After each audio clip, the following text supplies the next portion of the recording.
আজ আমি গাঙের মোরলা মাছ এনেছি। দেখছো এই মাছ অনেকে খায় আবার অনেকে খায় না, কিন্তু এই মাছের আজ আমি রেসিপি বানাবো। দেখো, প্রথমেই আমি একটা পাতি লেবু নিয়েছি আধখানা। প্রথমেই আমি মাছটার মধ্যে লেবুর রস, মাছটা ভালো করে বেছে ধুয়ে নুন মাখিয়ে রেখেছিলাম, যার ফলে আর নুন মাখাতে হবে না। দেখছো মাছটা শুকনো শুকনো হয়ে আছে।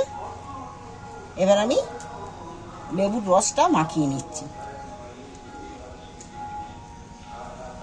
মাছের মধ্যে যদি লেবুর রস মাখানো যায়, অন্য মাছে তো দেখবি লেবুর রস মাছেতে দিলে মাছটা খাওয়ার এর স্বাদ গন্ধ দারুণ হয়ে যায়। প্রথমে আমি মাছে লেবুর রস মাখিয়ে নিই। এই মাছ কে খায় কে খায় নে, যারা না খেয়ে থাকে তারাও এইভাবে বানিয়ে খেয়ে দেখলে তারাও খাবে। প্রথমেই আমি একটু হলদি দিয়ে দিচ্ছি। এই মাছটা কিন্তু দারুণ খেতে, এইভাবে রান্না করলে আরও স্বাদ বেড়ে যাবে। আমি 1 চামচ কর্নফ্লাওয়ার পাউডার দিচ্ছি মাছটার মধ্যে। ওটা 1/2 চামচ উঠেছিল। 1/2 চামচ লঙ্কার গুঁড়ো দিচ্ছি।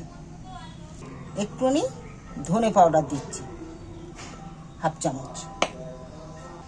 এর মধ্যে আদা রসুনও 1/2 চামচের মতো দিয়ে দিচ্ছি। এবার আমি এই মশলাগুলো মাছের সাথে মেখে নিচ্ছি।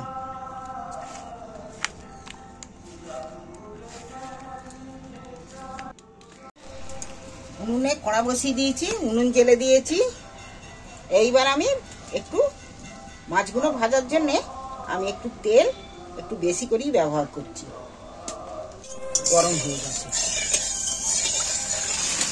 এইবার মাছগুলো আমি একটা একটা করে তেলের মধ্যে দিয়ে দিচ্ছি।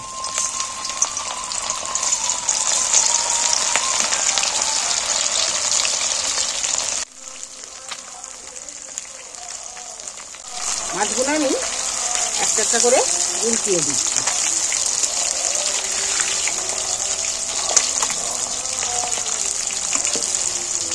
এই মাছ তোমরা যদি পারো ভাজাও কিন্তু খেতে পারবে, ভাজাও ভালো লাগবে।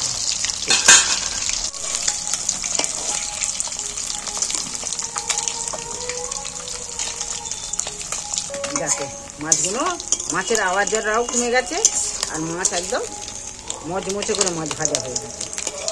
এই মাছ ভাজাও তোমরা খেতে পারবে। মাছগুলো আমি তুলে নিচ্ছি।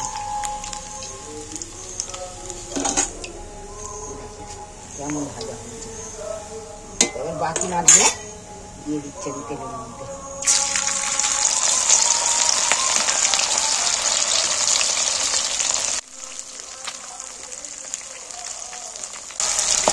মাছগুলো আমি একটু উল্টিয়ে দিচ্ছি। মাছগুলো ভাজা হয়ে গেছে। এবার আমি তুলে নিচ্ছি মাছগুলো। তেল আছে, আমি তেল একটু তুলে নিচ্ছি। এই অল্প তেল রেখেছি। তেলের মধ্যে আমি একটা টমেটো ছোট ছোট করে কেটে রেখেছি, টমেটোগুলো তুলে দিচ্ছি। নুন দিয়ে দিচ্ছি। টমেটোটা নুন দিল কেন, টমেটোটা নুন দিলে টমেটোটা নরম হয়ে যাবে। এইবার আমি তেলের মধ্যে যে নাড়াচাড়া করছি, টমেটোটা একটু গলে যাবে। আর এখনকার টমেটো তো গলতেই চায় না ভালো, শীতের টমেটোর মতো নেই। আদা রসুন আমি একসাথে বেটে নিয়েছি। আদা রসুন তেলের মধ্যে টমেটোর মধ্যে তুলে দিন। এবার মশলাটাকে আমি একটু কষিয়ে নেব।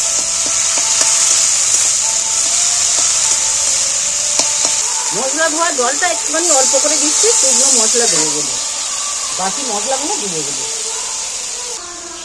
1/2 চামচ লঙ্কার গুঁড়ো দিচ্ছি। পরিমাণ মতো হলদি দিচ্ছি, মতো নুন দিয়ে দিন। এইবার আমি মশলাটাকে ভালো করে কষিয়ে নেব।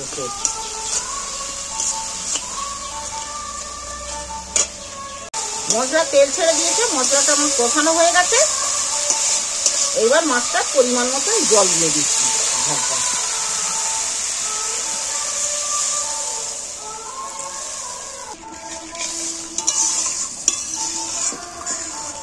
ঝালটা ফুটে গেছে।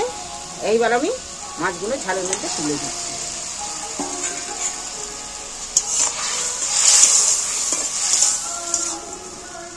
গঙ্গার মোরলা এইভাবে বানিয়ে দেখবে। তোমাদের ভালো লাগলে আমার চ্যানেলটা অবশ্যই সাবস্ক্রাইবার করে দিও। আমার রেডি। তবে এইভাবে এই মাছের ঝাল, এই গাঙের মোরলা এইভাবে রেসিপিটা বানিয়ে খেয়ে দেখবে তোমাদের কেমন লাগলো। যদি ভালো লাগে তাহলে কমেন্ট করে জানাবে। দেখো গরম গরম এবার রেসিপি